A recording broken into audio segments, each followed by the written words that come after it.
saja.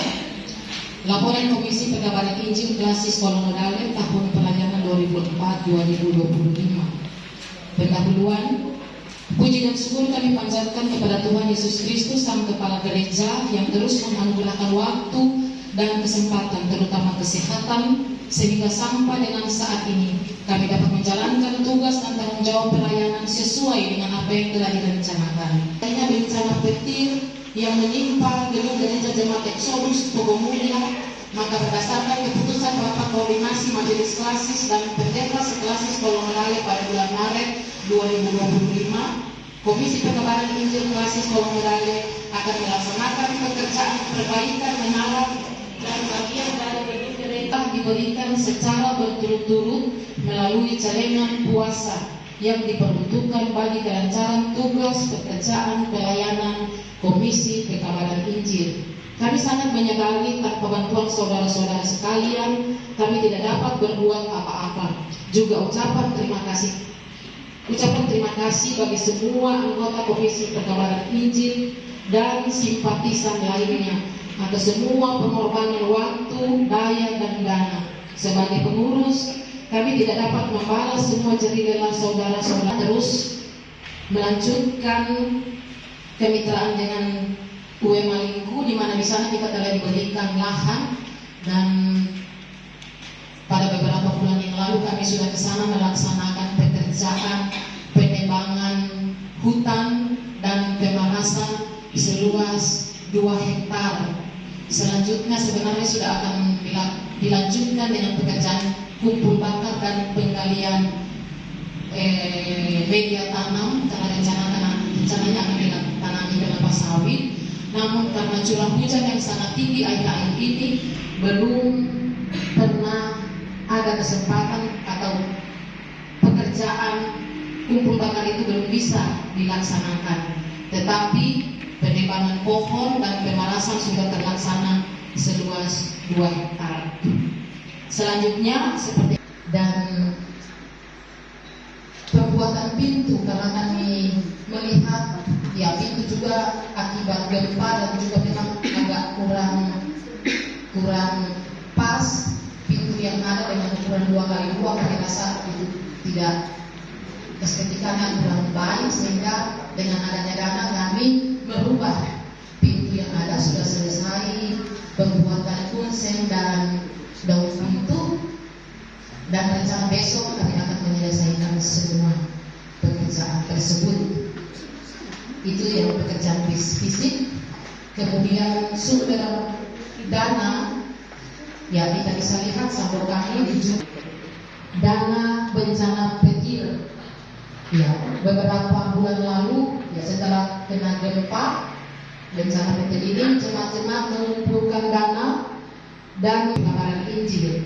Kalau dana bencana petir ini ada 5.792 totalnya, tetapi ini dibagi 2 juta diberikan kepada saudara kita di Korlaki yang juga waktu itu kena bencana rumah tertimpa pohon.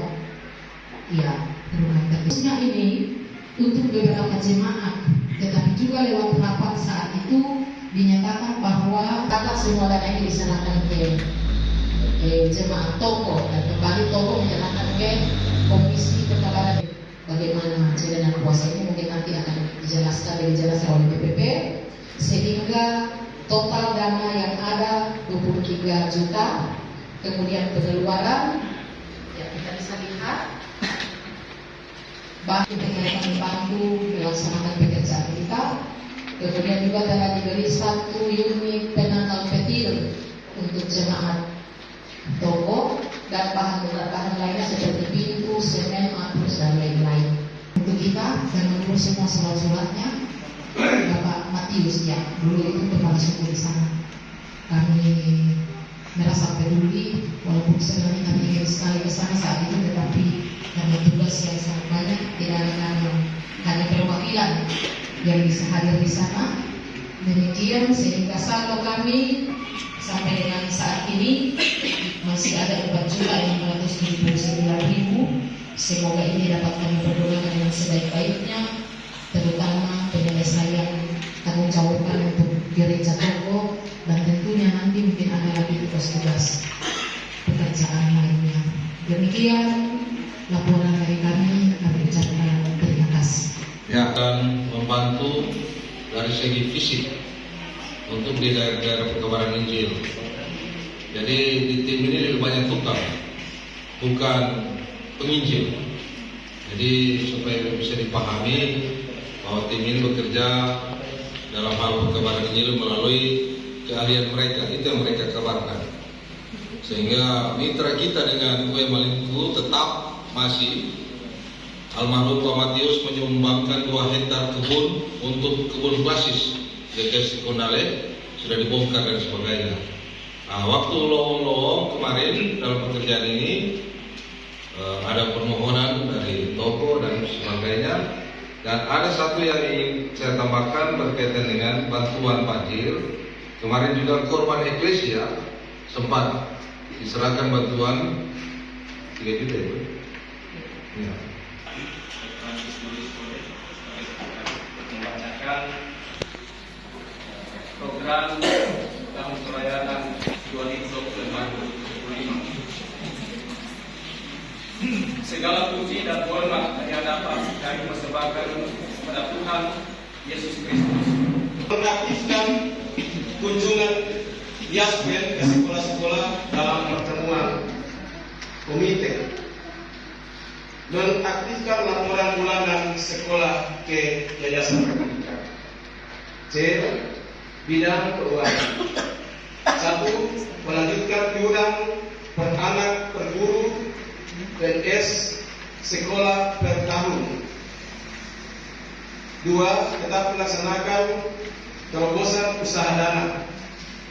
3. Tetap dibayarkan insentif pengurus Rp500.000 per tahun. Selanjutnya melanjutkan pembayaran honor bagi guru honor. Mengusulkan beasiswa bagi siswa-siswi sekolah di masing-masing sekolah. Bidang pembangunan. Melanjutkan usulan ke Pemda untuk pembangunan kantor Yayasan Pendidikan Basis Kolondale dan perpustakaan Koram Deo Yayasan Pendidikan Basis Kolondale.